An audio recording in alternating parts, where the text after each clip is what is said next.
É uma grande satisfação estar aqui de volta e agradeço o convite para essa abertura. Nós vamos falar hoje sobre o diagnóstico do clima desses 6 últimos meses. Vamos falar sobre a situação do Pacífico, que até os americanos erraram quando dizem que é um laninha e não é um laninha. Vamos falar da safra, do clima, perspectiva do clima para a safra 2022-2023, que para o Mato Grosso é bom, mas que a leste do Araguaia não é muito bom esse início. E vamos falar da tendência do clima nesses próximos 15 anos. Vocês ouvem falar muito na mídia que o homem queimando combustíveis fósseis como petróleo, carvão, mineral, gás natural, está emitindo CO2, gás carbônico, que o homem usando compostos nitrogenados está emitindo óxidos de nitrogênio, e que esses gases são os gases de efeito estufa, e que se a concentração deles dobrar na atmosfera até o ano 2100, a temperatura do planeta ficaria 5,7 graus acima do que está hoje, tornando inviável a agricultura tropical. Tudo mentira. Não existe base nenhuma, base sólida, física. É tudo resultado de modelos. E nisso eu vou fazer um comentário aqui sobre modelos, para que vocês tenham em mente que chuva produzida em modelo não serve para nada. E a tendência, na realidade, para esses próximos 15 anos é de resfriamento global, que vai impactar muito mais os países fora das regiões tropicais, notadamente os Estados Unidos, que tem uma produção aí entre soja e milho média da ordem de 500 milhões de toneladas. E basta 1% na quebra da safra americana para se ter um déficit de 5 milhões de toneladas de grãos fora do mercado.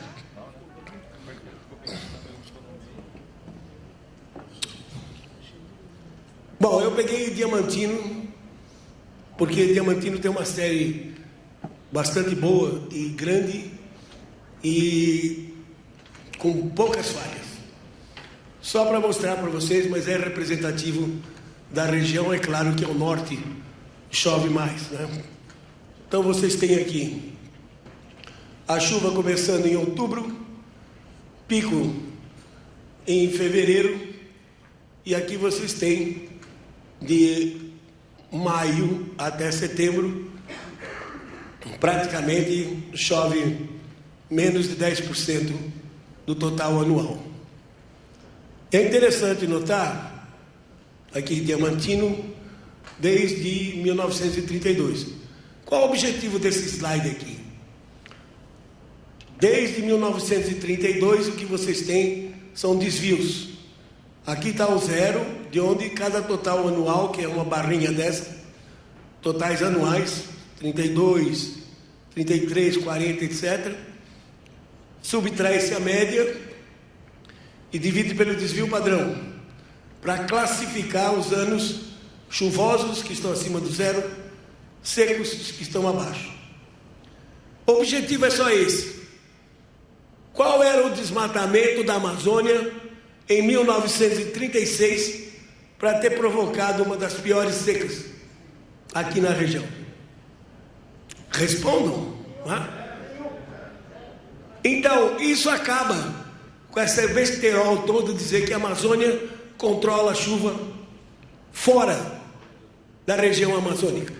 Aliás, até o Papa Francisco pisou na bola quando, no documento Instrumento Labores, que foi feito para o Sínodo da Amazônia em 2019, ele disse que a Amazônia é responsável pela distribuição da chuva no hemisfério, na América do Sul. Então isso mostra claramente que sempre ocorreram secas, independente da presença da mata. E nós podemos depois discutir isso, mostrando que realmente a floresta amazônica não tem interferência nenhuma das nossas chuvas, e que a preservação, a conservação da floresta tem que se dar pela biodiversidade que ela tem e não pela condição climática. Então isso é muito importante, que mostra que tivemos já secas severas no passado, independente da ação do homem. Em princípio, o homem entra no cerrado no final dos anos 70, né? Por conta da situação adversa de clima que passou entre 1946 e 1975. Nós vamos falar sobre isso. Situação atual, está aqui a maior parte do Mato Grosso, especialmente a parte aqui do centro-leste, classificada como extremamente seco. É bem verdade que vocês viram que nessa época aqui, março a agosto, particularmente a partir de maio, praticamente não chove. Mas como as chuvas praticamente se cortaram no final de março, então aparecem regiões extremamente secas, e aqui no sul, né, uma região classificada como extremamente úmida. Essa é a situação atual, com a maior parte do estado com chuvas abaixo da média nesse período. Nós dividimos o Pacífico em 3 regiões: Ninho 1, 2, que é próximo da costa da América do Sul; o Ninho 3, que é essa região que vai de 90 a oeste a 150 a oeste, que está pintada aqui em vermelho, e que, em minha opinião, é essa região que afeta mais o clima brasileiro. Temos o Ninho 4, que é a região mais quente, próximo da Indonésia, da Austrália. E os americanos, quando eles fazem previsão, eles se referem ao Ninho 3.4. Então prestem muita atenção nisso. Metade, uma parte do 3 e uma parte do 4. Eles acham que isso é mais importante para eles. E a situação atual, então, na previsão deles, que foi feita agora no início de setembro, fazem 2 previsões, uma no início de setembro e a outra no meio de setembro. Dá uma diferença enorme em cada previsão. Mas a previsão é que tenhamos em setembro a persistência das águas frias, representada aqui pela barra azul, e que isso vai caindo, e quando chegar então em maio, fevereiro, março, abril, aqui a média trimestral, a média móvel de 3 meses. Pega a previsão de agosto, a previsão de setembro, a previsão de outubro, faz a média e centra em setembro, assim por diante, em outubro, novembro, até o último lá, que é o mês de maio. Então o Pacífico permaneceria neutro. Neutro é meio grau para cima, meio grau para baixo, o que implica então que não teria impacto nenhum no nosso clima. O que acontece é que essa água fria, ela na realidade ela não é um laninha, no sentido de laninha clássico. Aqui vocês têm a último mapa de temperatura da superfície dos oceanos. O que está em vermelho, amarelo, é temperatura acima da média. O que está em azul é frio, temperatura abaixo da média. A gente nota que nesse retângulo aqui, que representa o Ninho 3, parte da água está fria, mas parte da água próximo da América do Sul também está quente. Se isso fosse um laninha, e a imprensa o tempo todo está falando que é, não teríamos isso. Num laninha clássico, se desenvolve um sistema de alta pressão aqui na costa do Chile, Peru e Equador. Acelera os ventos arrastam a água superficial para o centro do Pacífico. E a água vem, então, para repor, vem fria. Há um afloramento de água fria. E normalmente no laninha clássico, nós temos aqui uma cunha de água fria se estendendo. E vocês não estão vendo isso. Por quê? Porque o sistema de alta pressão não está lá. E se o sistema de alta pressão não está lá, ele não afeta o Brasil. Porque não é a água fria que afeta o clima, não é a água quente, o El Niño que afeta o clima. É sim a mudança na circulação atmosférica. Como não está presente o centro de alta pressão, não temos então a redução de chuva no sul e sudeste, como é resultante de um laninha clássico. Portanto, eu contesto essa previsão dizendo que isso é um laninha. Na realidade, acompanhei o deslocamento dessas águas frias, esse giro do Pacífico, as correntes marinhas, elas estão de tal forma que estão levando água quente para o mar da China, o norte do Pacífico, e trazendo água fria de lá do Alasca em direção ao Equador. Isso não é um laninha. Vendo assim, e note então que o Atlântico está ligeiramente mais aquecido, o que é muito bom, porque um oceano mais aquecido, ele vai produzir uma evaporação maior, e os ventos que sopram de leste vão trazer mais umidade em direção ao continente. Aqui vocês estão vendo em profundidade, superfície, que foi esse mapa que vocês viram, até 450 metros. Eu coloquei aqui uma linha pontilhada em 150 metros de profundidade. Para quem acha que isso é ficção científica, não é. Entre a América do Sul e a Austrália, temos 80 boias fixas. Algumas delas com instrumentos que vão até 1000 metros de profundidade. Assim, isso é uma representação muito boa da temperatura. Uma cunha de água quente vinda do leste da Austrália em direção à América do Sul. Quando eu comecei a acompanhar isso,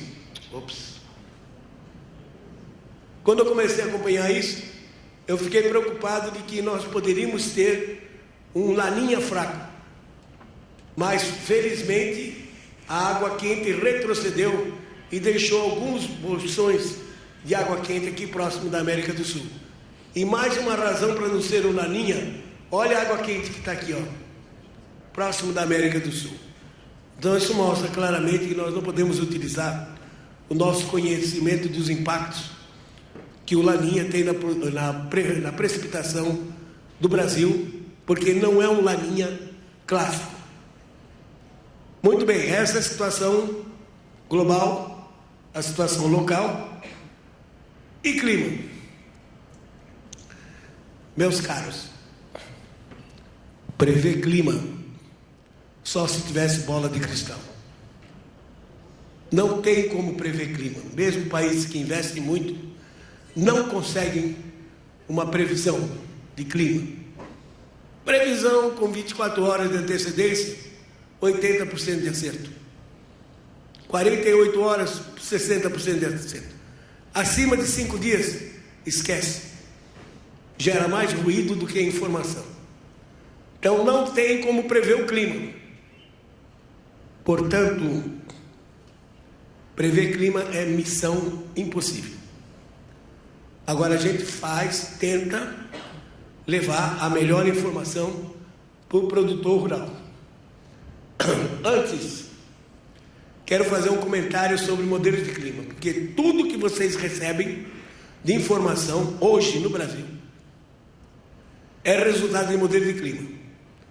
Qualquer que seja analista, qualquer que seja a firma ou a empresa que fornece informação sobre o clima, usa modelos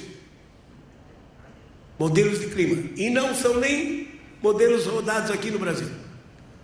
São modelos americanos, modelos europeus, que são usados para dar a previsão de clima para vocês.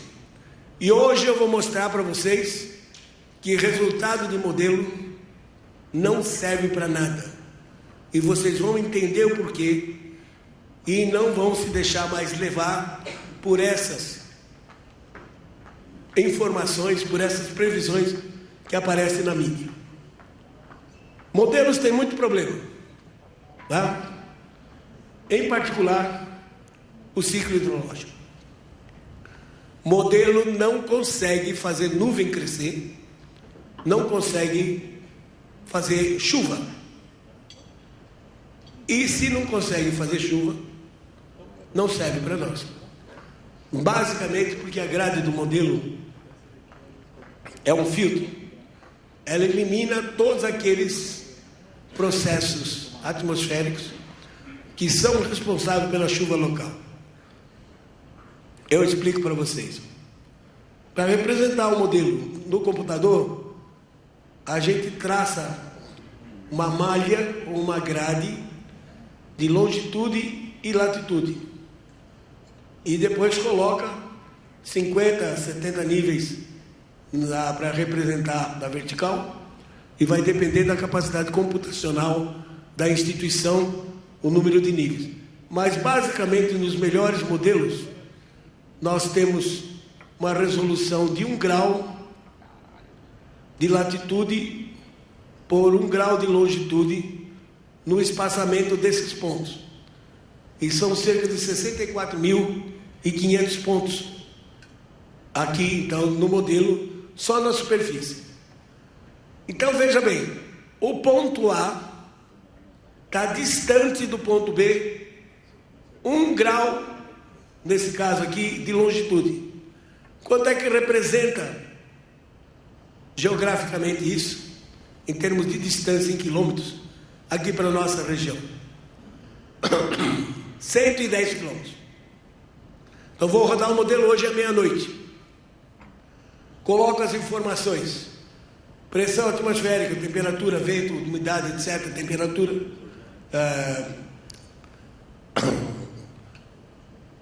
e depois coloco no ponto B, obviamente, as mesmas variáveis, mas é claro que modificada pela posição. O ponto A, veja bem, então a informação é colocada pontualmente no ponto A e colocada no ponto B. Entre o ponto A e o ponto B, não existe informação nenhuma. Vou rodar o modelo, aciono o computador e a cada passo de 30 minutos ele faz as contas no mundo inteiro. Vamos dizer que comece a surgir no meio do ponto A e o B uma nuvenzinha, e que essa nuvem cresça. Essas nuvens na forma do tipo torre, que nós chamamos carinhosamente de CB, cumulonimbus, nuvem de tempestade. Se essa nuvem tiver 50 km de diâmetro equivalente e 15, 16 km de altura, o topo dela, ela é uma nuvem desastrosa. Ela pode produzir até granizo, mas tempestade rural, tempestade elétrica, ventos muito fortes, rajadas de vento superiores a 50 km por hora, mais de 50 milímetros de chuva no centro dela. Enfim, pode ser uma nuvem desastrosa. O ponto A não sabe que ela está lá, o ponto B não sabe que ela está lá. O resultado é que o modelo diz que não choveu nada, e o produtor que mora aqui no meio, entre o ponto A e o ponto B, quase morreu afogado de tanta água que caiu em cima dele. Então veja bem, não há informação. Por quê? Porque a grade filtra esses fenômenos. Explico mais uma vez. Quantas vezes você está numa estrada e você vê uma mancha molhada, passa 2, 3 quilômetros, uma mancha seca, outra mancha molhada? Significa que os processos que produzem chuva, as células que produzem chuva, elas são locais, de pequena escala. Ou você diz, choveu na sede, não choveu na porteira, ou choveu no vizinho, não choveu aqui.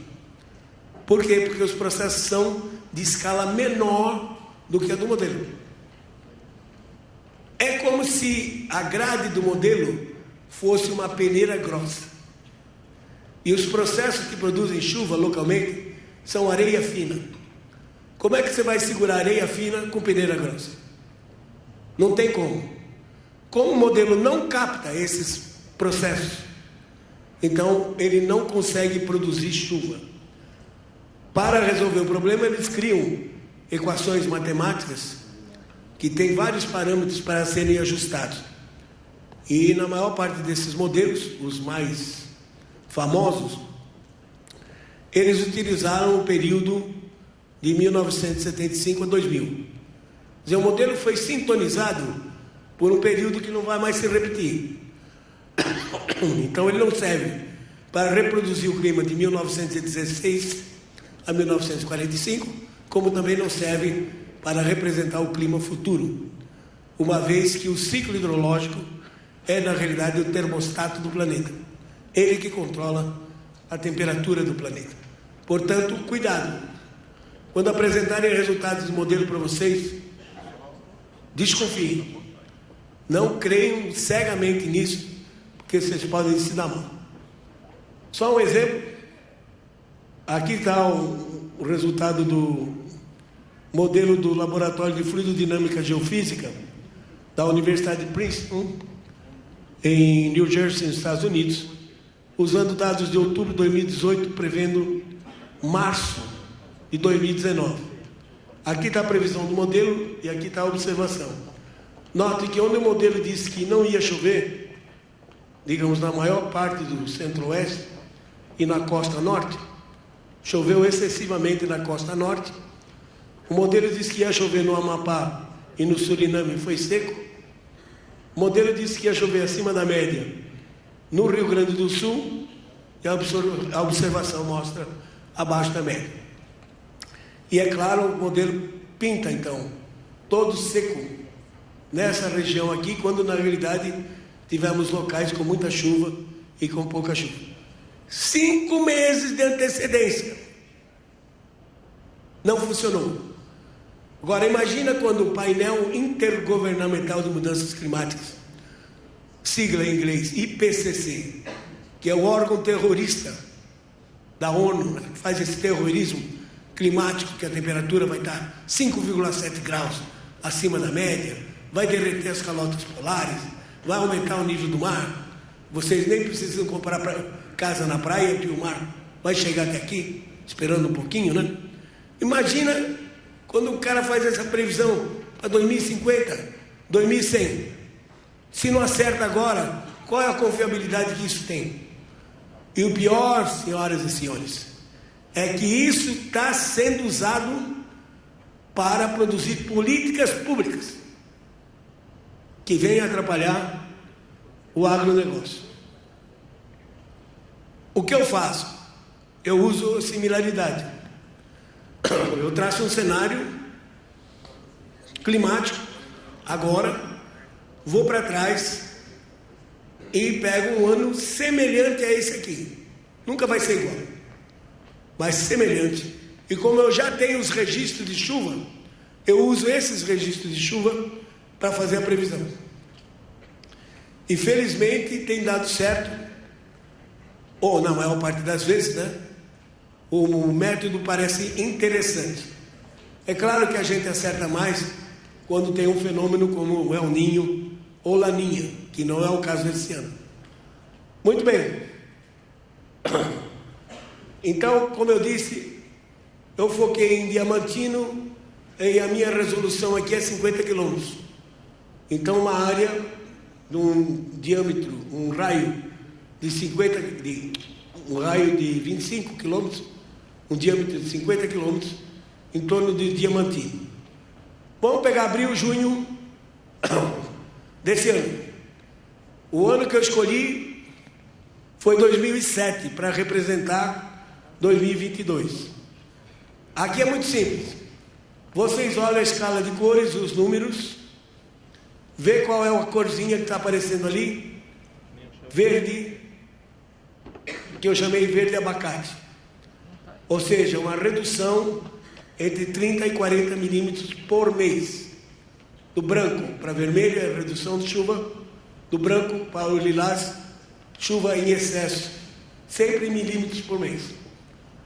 A média acumulada de abril a junho para Diamantino é 205 milímetros. Isso baseado no período de 1991 a 2020. Então vamos ter chuva abaixo, que está aqui representando a cor verde. Só que aqui eu tenho que multiplicar por 3, porque eu estou tratando com trimestre. Por que eu uso trimestre? Porque a natureza não segue o calendário civil. Vou dar um exemplo absurdo. Dá uma chuva de 100 milímetros no dia 29 de fevereiro. Onde é que eu coloco isso? Em março ou fevereiro?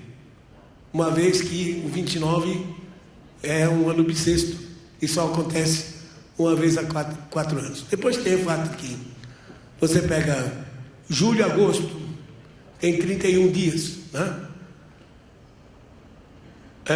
Outros meses tem 30. Então eu prefiro tratar por trimestre, que por trimestre o erro é menor. Então aqui eu multiplico por 3. Uma redução de 90 milímetros a 120 milímetros. Eu esperava o acumulado no mês de abril e junho para essa região, uma redução de até 60%, um acumulado de 80 a 125. Errei, deu 44.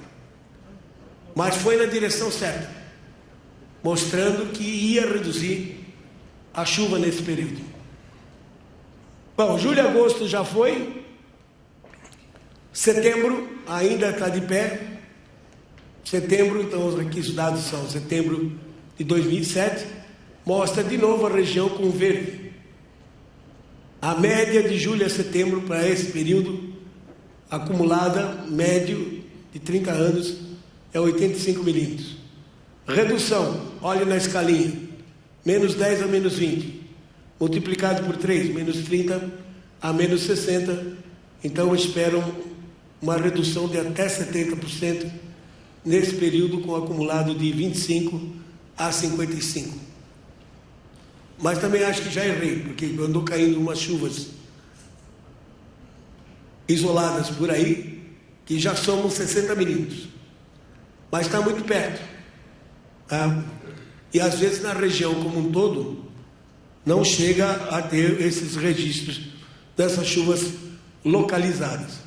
Então ainda espero que, como julho e agosto foi chuvas abaixo da média, setembro até agora não tivemos chuva, mas ainda espero que já comece a chover um pouco ainda nesse trimestre. Outubro a dezembro, esse é o crítico, prestem atenção. Notem que parece que há um divisor de águas aqui, ó. Ao longo de 55 oeste para leste, com exceção do litoral, aparece um tom vermelho, com reduções expressivas de 80 a 100 milímetros por mês. Mas para o lado oeste, e isso aqui é o divisor do Araguaia, para o lado oeste, chuvas em abundância. Note que o azulzinho começa aqui embaixo e sobe, que significa que as frentes frias elas vão subir próximos da Cordilheira dos Andes e vai afetar o estado do Mato Grosso como um todo. Porém, quem está em Goiás, quem está em Tocantins, oeste da Bahia, tem que tomar cuidado, porque pode haver uma redução significativa nesse período de outubro a dezembro. Atraso no início da estação chuvosa e uma redução, como eu disse, em milímetros, significativa. Para vocês aqui, não vai ter problema nenhum. O acumulado para Diamantino, a média de outubro a dezembro, 670 milímetros, 90 a mais, 120 a mais. Eu espero, então, um acumulado de outubro a dezembro de 760 a 790 milímetros. Lembrando que um cultivo de soja, se eu pegar uma evapotranspiração média de 5 milímetros por dia, esse cultivo for de 120 dias, basta 600 milímetros para ter uma boa safra de soja. Um aumento, então, de 20% nas chuvas aqui, de maneira geral, para o Mato Grosso. Tem algumas pequenas reduções aqui, um pouco mais ao norte, mas isso aí não vai ser crítico, porque são reduções relativamente pequenas, porque aqui chove mais também. Bom, a minha conclusão é o seguinte: plantem, tá? Espera um pouquinho que o Sol ainda vai cruzar o Equador no dia 22 de setembro. O Sol é o grande responsável pelo aquecimento do continente e por fazer baixar a pressão e desenvolver chuva. É o Sol, não é a floresta amazônica, é o Sol. Tirando a floresta, o Sol vai continuar existindo. Depois do dia 20 de setembro, dependendo do ano, se é bissexto ou não, ele está em cima da gente.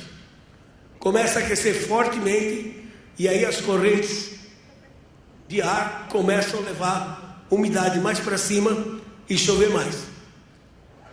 Como temos então o Sol já cruzando o Equador, agora, no dia 22, daqui a uma semana, eu diria para vocês, aqui no Mato Grosso, que já pode se arriscar a plantar já a partir de outubro.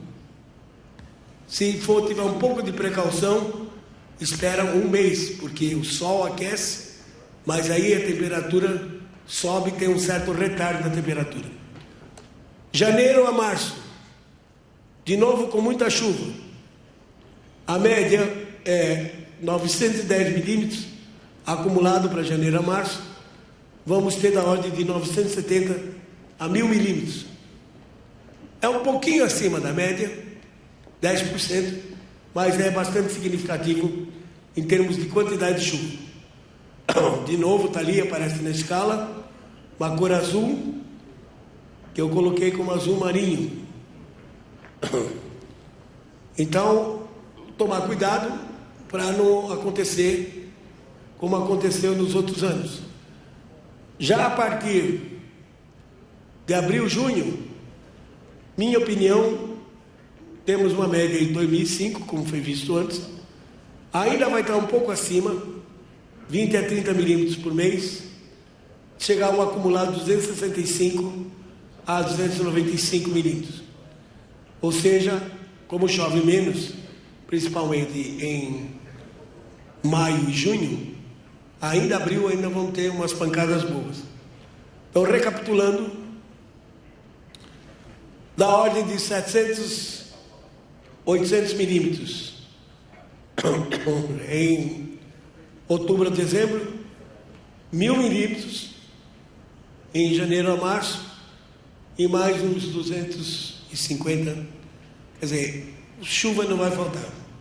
Precisa tomar cuidado para colher antes, para poder botar a safrinha, para evitar que, se as chuvas pararem em abril, como acho que vão parar, então maio e junho passa a ser um período mais seco. Mas, como disse, isso vale para o Mato Grosso. Quem tiver do Araguaia para o leste, vê que, na verdade, de abril a março, de janeiro a março, deve chover bem. Portanto, há um atraso no início da estação chuvosa, sendo que outubro a dezembro seria um período bastante seco, um atraso na estação chuvosa e uma redução significativa de 80 milímetros por mês, o que dá no trimestre 240 milímetros. Então, eu diria que para o Mato Grosso não temos problema nenhum, a não ser o excesso de chuva, em deixar para colher em janeiro e fevereiro, dependendo do tipo de solo que tenha. Se for um solo muito argiloso, pode ter problema na colheita. E a tendência para os próximos 15 anos? Qual vai ser? Vou descartar modelos de clima global, porque vocês viram que não serve para nada, no que nos interessa. Olhe os principais controladores do clima: oceanos, sol, O Sol é a nossa principal fonte de energia, mas o Sol não tem uma atividade constante. Ele tem ciclos de 11 anos, chamados ciclos de manchas solares, 4 anos o número de manchas subindo e 7 anos decrescendo. As manchas já observadas desde o tempo dos egípcios, chineses, elas são regiões mais frias da superfície do Sol, onde está havendo subsidência, entrada de material da superfície em direção ao interior do Sol. Normalmente a superfície do Sol tem 6.000 graus centígrados, a mancha tem em torno de 4.000, 4.500. Ela parece muito bem visível. E o problema é que, quando o Sol tem muita mancha, o campo magnético solar é muito forte. E quando o Sol tem pouca mancha, o campo magnético enfraquece, como já foi medido nesses períodos aqui em que praticamente temos 0 manchas. Notem que há 200 anos atrás, houve um período, no início dos anos 1800, que teve 2 picos de manchas, com menos de 50 manchas. Esses dados são do Observatório de Zurique, na Suíça, organizados desde 1749. 100 anos depois, voltou a repetir. E agora os físicos solares dizem que esse ciclo 25, que já começou no ano de 2020, vai ter um número de manchas inferior ao ciclo de 200 anos atrás. Mas aí o que vai acontecer? O Sol vai produzir menos radiação solar? As plantas vão fazer menos fotossíntese? Não. O efeito é indireto. Quando o campo magnético solar enfraquece, entram mais partículas de alta energia vindo do espaço exterior, que são produtos da explosão dessas estrelas supernovas. Então, aumenta a frequência de partículas da atmosfera terrestre e, de acordo com a teoria desse físico dinamarquês, Henrik Svensmark, essa redução da atividade solar faz com que essas partículas que entram produzam mais nuvens baixas. Esse que é o ponto crítico. Nuvens é a cortina do planeta. Você tem uma sala envidraçada, está entrando o sol, você puxa a cortina, a radiação bate na cortina e volta para fora da sala. A cortina do planeta Terra são nuvens. Se a cobertura de nuvens aumentar, entra menos radiação, esfria primeiro os oceanos e depois esfria o planeta. Então eu peguei os dados de 99 a 2018 e subtraí os dados daquele período reconhecidamente mais quente, 76 a 98, e olha o que aconteceu. Já aparecem manchas mais frias ao longo da costa das Américas, se estendendo até a linha da data, 180 de longitude. Então, essa região que separa a região que está se esfriando da região que está mais aquecida já progrediu para o oeste.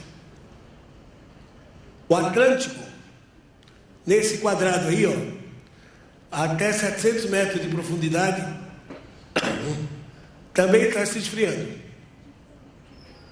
Dados da NOAA, da Agência Nacional de Oceano Atmosférico dos Estados Unidos, mostra que nos anos 70, essa região do Atlântico estava fria, aumentou a temperatura, atingiu o máximo em 2006 e agora a tendência é resfriamento. O que vai acontecer? Para a Europa, os ventos sopram da América do Norte em direção à Europa. Se encontrarem um oceano mais frio, vai haver menos evaporação e o ar vai chegar mais frio na Europa. O resultado é que a Europa vai passar nesses próximos anos com um clima mais frio do que teve nos 30 anos passados. E nós vamos ver as implicações que vão ocorrer disso. Outra coisa que eu notei lembrando dos meus tempos de banco escolar, ou seja, quando eu estava fazendo meu doutorado, que o professor falava de índice de circulação atmosférica. Eu vou mostrar para vocês uma animaçãozinha feita pelo pessoal da NASA. A parte preta e vermelha é o jato polar. Note que ele segue um círculo de latitude em volta do mundo. Depois de um certo tempo ele muda, criando meandros, tá? Criando ondas de grande amplitude.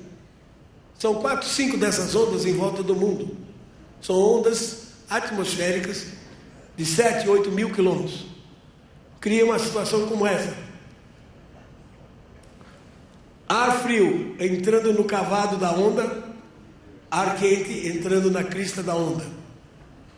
E assim por diante, completando 4 a 5 ondas dessas em volta do mundo. Então, o que foi que aconteceu no clima? Houve uma mudança de clima.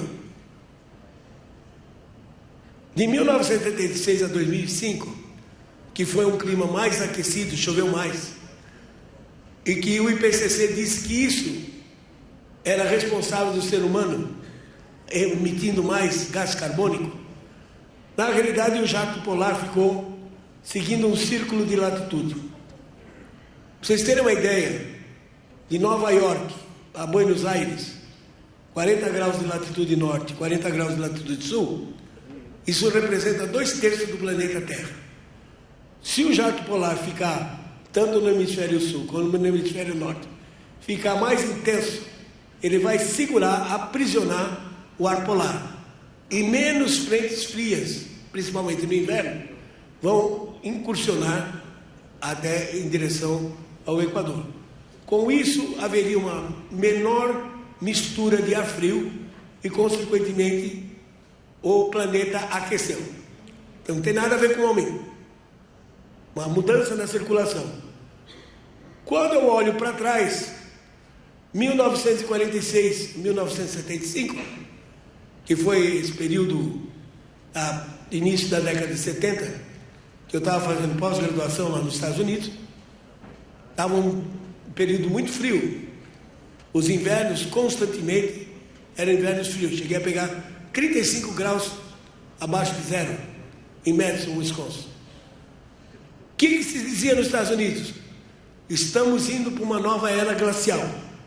Nesse período aqui. O que foi que ocorreu em 75? Uma das piores geadas que nós tivemos. Julho de 75. Muitos de vocês devem lembrar disso.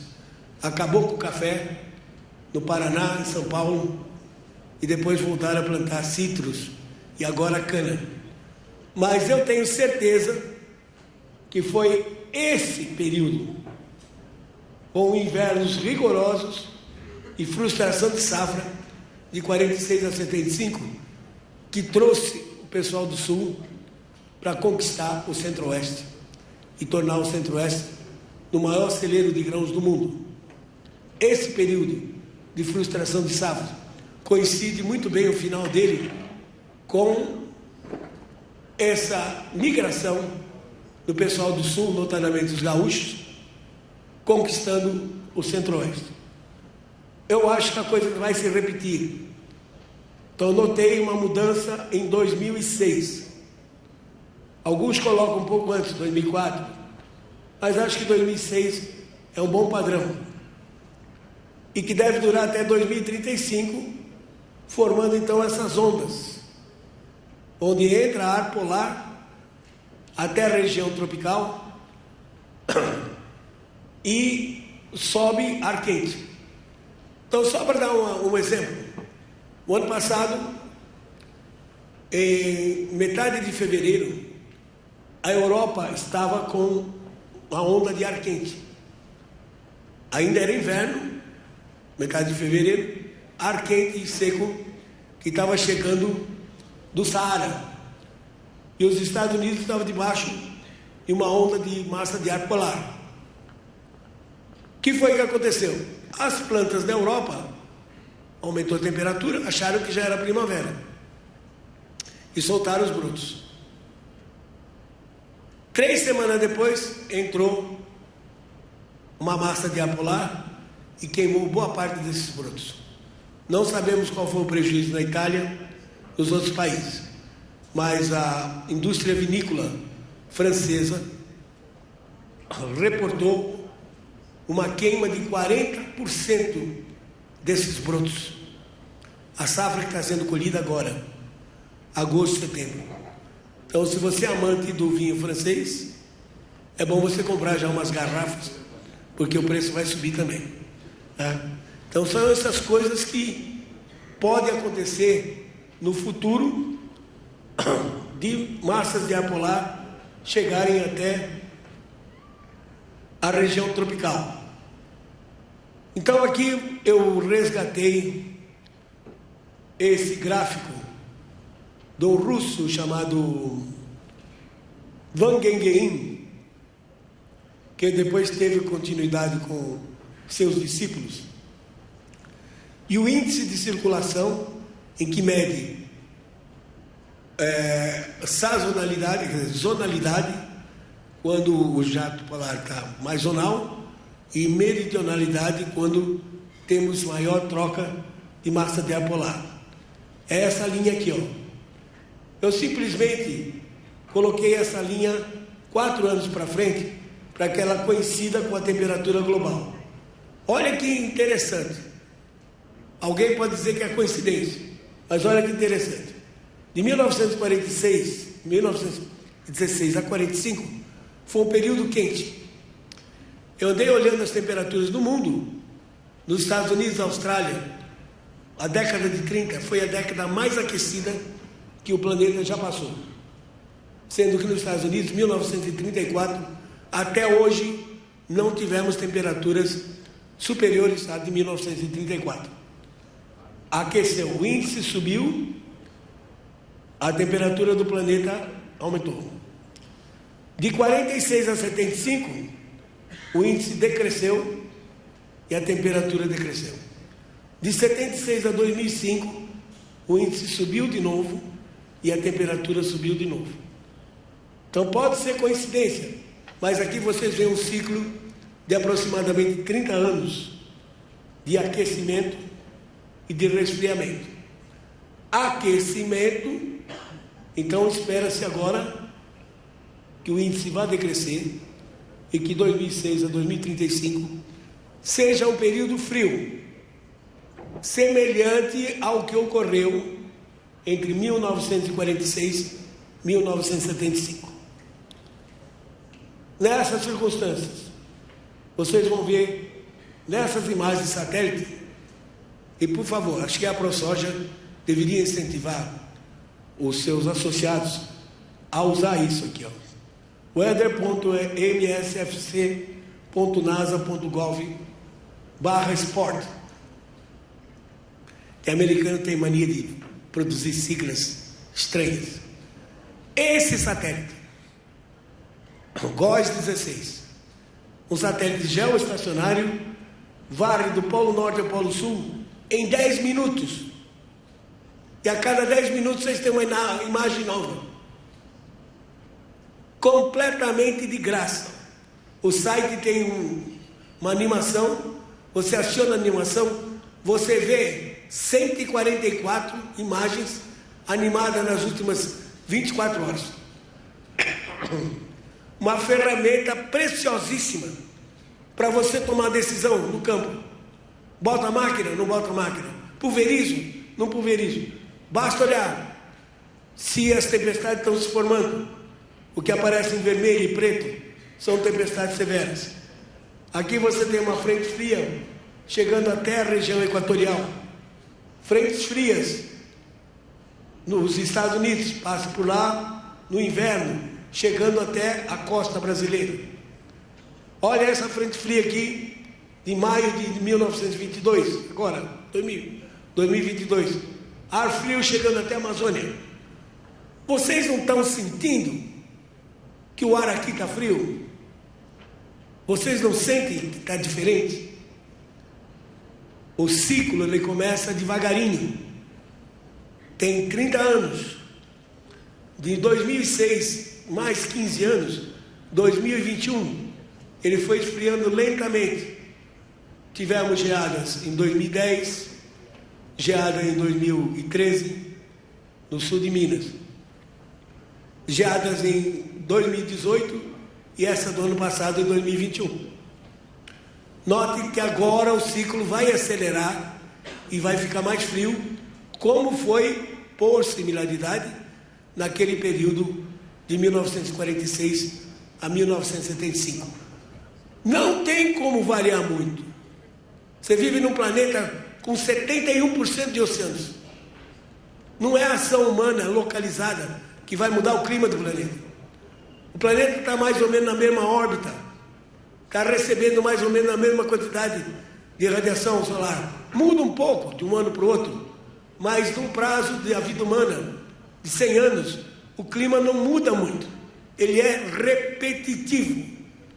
E essa repetição vai estar ocorrendo agora, que você está vendo mais frentes frias chegando. E nesse período do nosso inverno, as frentes frias vão entrar dos Estados Unidos e vão chegar até uma região equatorial. Aí elas convergem. Nós chamamos isso de zona de convergência intertropical. E quando está mais ativa, o ar sobe aqui, produz nuvens de chuva e desce em cima da gente. Esquematicamente é assim. Na região que está mais ativa, o ar quente e úmido sobe, produz nuvens de chuva e o ar desce, frio e seco, ao norte e ao sul.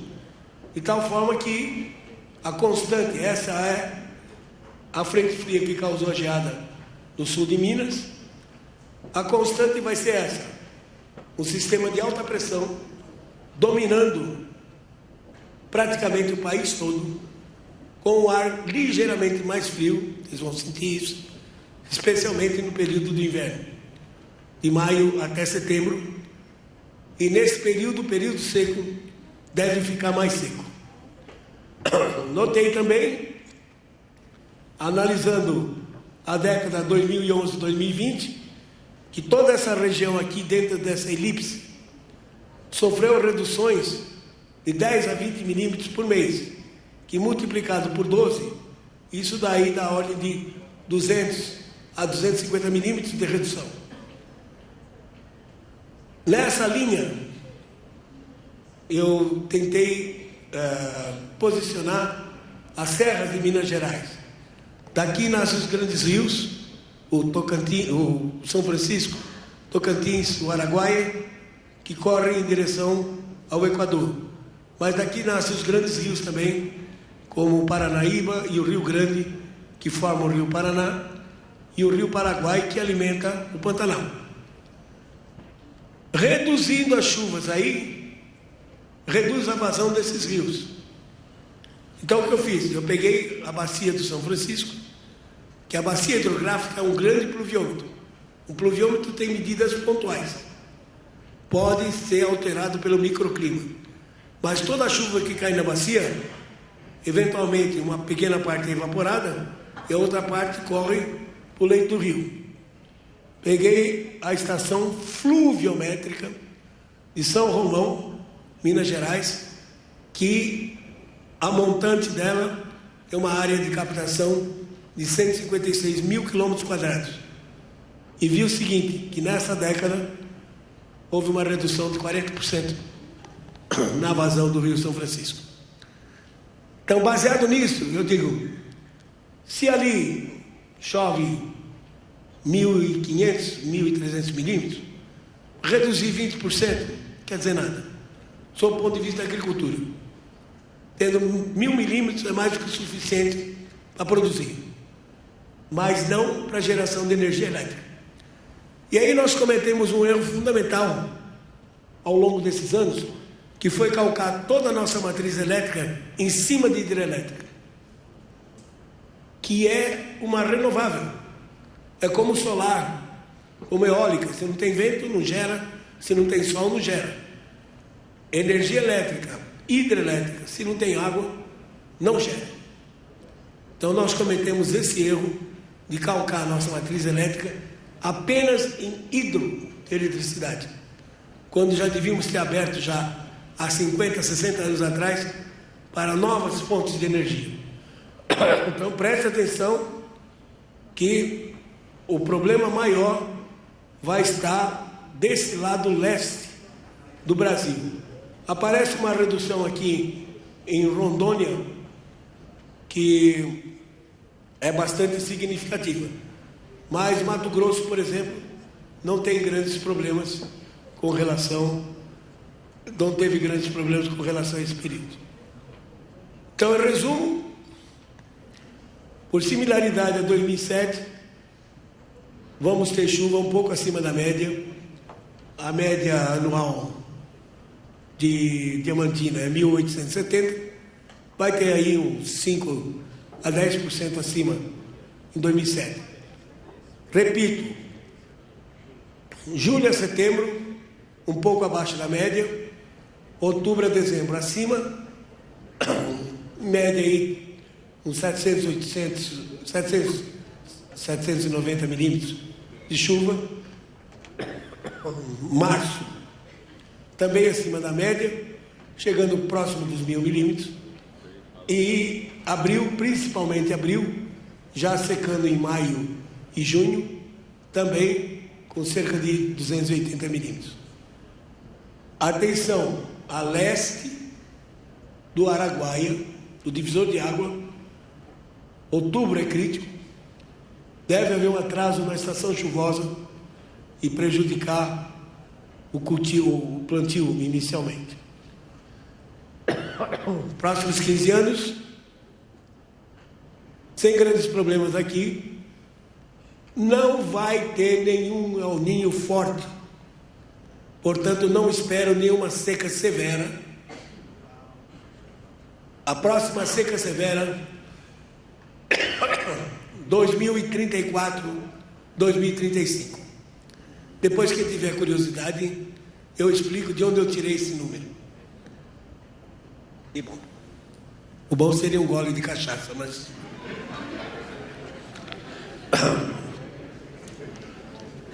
atenção, na transição agora setembro, outubro, cuidado com as tempestades, que elas podem ser severas, e também no finalzinho de março para abril, as tempestades podem ser severas e isoladas. Aqui vocês não têm grande problema, mas Rio Grande do Sul, Santa Catarina, Mato Grosso do Sul, tem tornados que vêm associados com essas tempestades. Lembrar que eu disse, o período de maio a setembro vai ser mais seco do que o normal, mas vocês vão sentir temperaturas mais frias, especialmente durante a noite. E em média, os invernos vão ser mais rigorosos nas regiões fora dos trópicos. Aqui vem um ponto importante. Meu tempo está terminando, mas acho que isso é tema importante.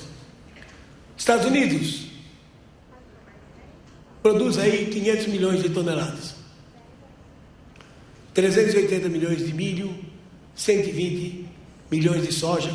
Abaixo da gente, a gente produz 140 milhões de soja, mas eles produzem mais milho. Ainda, nós vamos passar. Imagine com invernos rigorosos que o solo lá passe congelado 2 semanas a mais. Ele vai ter que ser obrigado a plantar fora da janela. A janela deles é 31 de maio. E a partir de 1º de junho, eles já correm o risco de, quando tiver enchimento de grão, já pegar geadas antecipadas ou mesmo nevasca. Eu estou dizendo porque não li isso, eu vi. Eu fui para Madison, que é um dos estados do Corn Belt, no início de setembro de 1970, que as aulas começavam no final do mês. Quando foi no dia 22 de setembro, caiu uma nevasca que deixou mais de 1 metro de neve no chão. E os produtores não tinham colhido milho. Agora, como é que você colhe milho com 1 metro de neve no chão? Explica. É complicado. Já aconteceu no passado e vai acontecer mais frequentemente agora. Então, lembre-se que os países fora das regiões tropicais vão ter problemas sérios, vão ter quebra de safra. Você está falando em 500 milhões de toneladas nos Estados Unidos. 1% de quebra. Na safra americana, representa 5 milhões de toneladas fora do mercado. Tem que levar isso em consideração.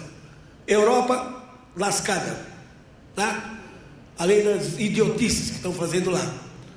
E a China, grande produtor também, mas tem muitas bocas para alimentar. Além do que ela produz, é o segundo produtor de milho no mundo. A China também vai ter problemas. Ela já importa cerca de 90 milhões de toneladas, vai ter que importar mais. O clima varia por causas naturais. Eventos extremos, como secas e tempestades severas, sempre aconteceram no passado, como vocês viram, e vão continuar acontecendo. Aquecimento global produzido pelo homem, emitindo CO2, isso é uma grande mentira. Não sabemos quem está por detrás disso, mas o CO2 não controla o clima global. O CO2 não é um gás venenoso, não é um gás tóxico. O CO2 é o gás da vida. Quanto mais CO2 estiver nessa atmosfera, maior vai ser a produtividade. Porque planta faz fotossíntese com CO2. Uma planta como a soja, por exemplo, a planta C3, ela responde à diferença de pressão parcial do CO2. Temos hoje 400 partes por milhão de CO2 na nossa atmosfera. Já tivemos mais no passado, 7.000. Hoje temos 400. No interior da planta, da célula, tem 200. O que faz com que a soja engula CO2 é a diferença de pressão. Se na hipótese absurda de se baixar a pressão externa do CO2 e igualar o da planta, não vai ter mais absorção do CO2 e a planta não vai fazer mais fotossíntese. Tem mais de 1.500 relatórios publicados de experimentos controlados que mostram que quando se tem mais CO2, a produtividade aumenta. Então, quanto mais CO2 tiver, melhor é. Vamos queimar todo o petróleo do mundo, queimar todo o carvão e botar CO2 nessa atmosfera para nós termos maior produtividade. E acordo climático como o de Paris, cuidado, viu? Elegeram Macron de novo. Vai ter que engolir esse cara por mais 5 anos. E agora piorou. Porque Rei Charles III, que substituiu a Rainha Elizabeth II, era presidente do WWF, uma organização não governamental ambientalista, que vive disso. Certamente o Rei Charles III vai também enfiar a mão nesse negócio aí.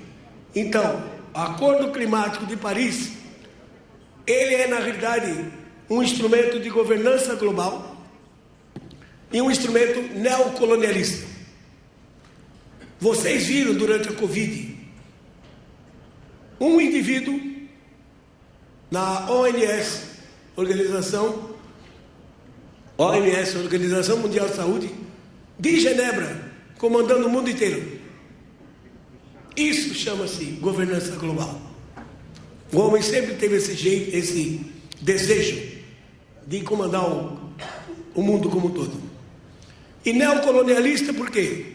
Muito simples. O que o Brasil faz? Exporta matéria-prima. Soja, milho, café, minério de ferro, minério de alumínio.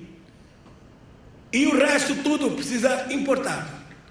Até carros novos estão com um problema de atraso, porque está faltando peças que deveriam vir da China. Analisem seriamente isso.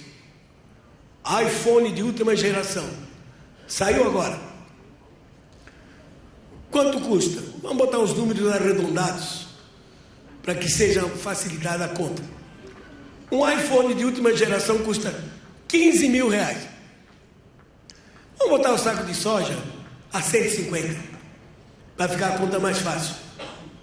Você precisa de 100 sacos de soja para comprar um telefoninho desse. 100 sacos de soja. Se você for um bom produtor, tiver 20 sacos de lucro por hectare, você está usando 5 hectares para comprar um telefone. Agora imagina quando você precisa de uma tomografia computarizada feita pela Siemens ou Philips num hospital. Quanto é que isso não custa? Então nós temos que virar isso. Nós temos que deixar de ser colônia. Yes, nós somos colônia. Nós temos que virar isso e passar a ser, inclusive, desenvolvedor de tecnologias. E para encerrar, há uma grande confusão feita pela mídia.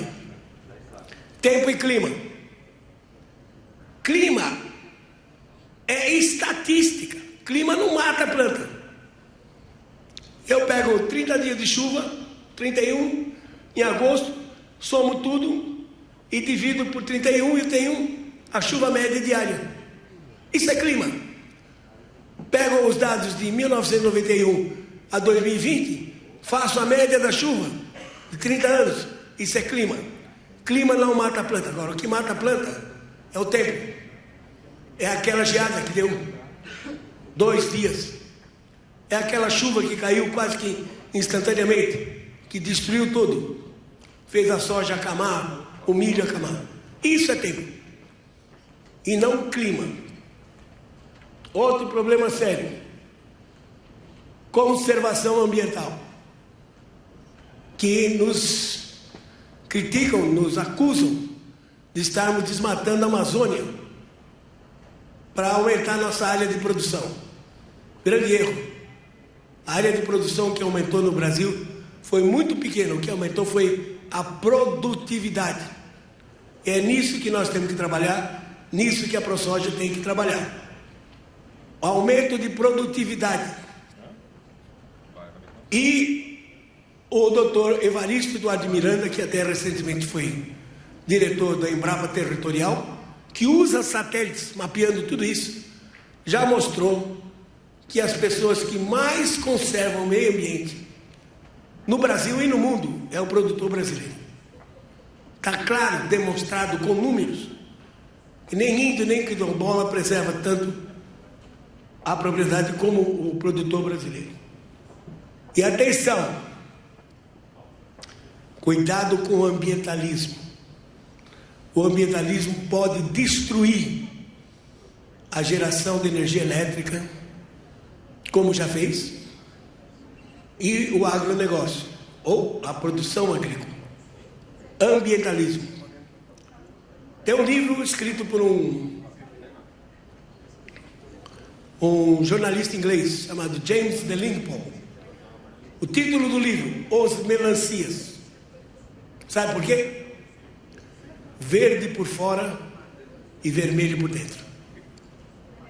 Como os socialistas não conseguiram manter os países nos quais o regime tinha sido implantado, veja aí o desmantelamento da União Soviética, os socialistas se tornaram agora ambientalistas. Essa é a tese do James Delingpole. Começa a se infiltrar e produzir políticas públicas que vão destruir o país. Por exemplo, Holanda. Vocês viram há 4 semanas atrás os produtores holandeses colocando os tratores, bloqueando as estradas. Tudo por quê? Porque o governo disse que a partir de 2030 não vão poder mais usar compostos nitrogenados na agricultura. Como é que você vai produzir sem ureia? Porque o nitrogênio volatiliza, combina com o oxigênio da atmosfera e forma óxido nítrico, óxido de nitrogênio. que é um composto que aquece o planeta. Não vamos poder mais usar diesel nos tratores, porque o diesel emite CO2. Então o CO2, juntamente com os óxidos de nitrogênio, vão aumentar a temperatura do planeta. Uma idiotice total. A média de óxido de nitrogênio no planeta é 30 microgramas por metro cúbico de ar. 30 microgramas. E assim como o CO2 não tem absolutamente efeito nenhum no clima, e a gente demonstra isso para quem quiser. No entanto, não se esperava de um país avançado como a Holanda, que simplesmente deixou de pensar que 30% da população vai ficar sem emprego. Porque os holandeses são muito bons em produzir em pequena escala. E não só alimentar o país, como parte da Europa. A Alemanha cometeu um erro fatal. Como é que você pode colocar a sua matriz elétrica dependendo de um país como a Rússia? Então, acabaram com as termoelétricas. Tem 3 nucleares na Alemanha que devem desativar até o final desse ano, e ficaram com 50% na dependência do gás da Rússia. O que o Putin fez? Fechou a torneira. Ainda está deixando passar 20%.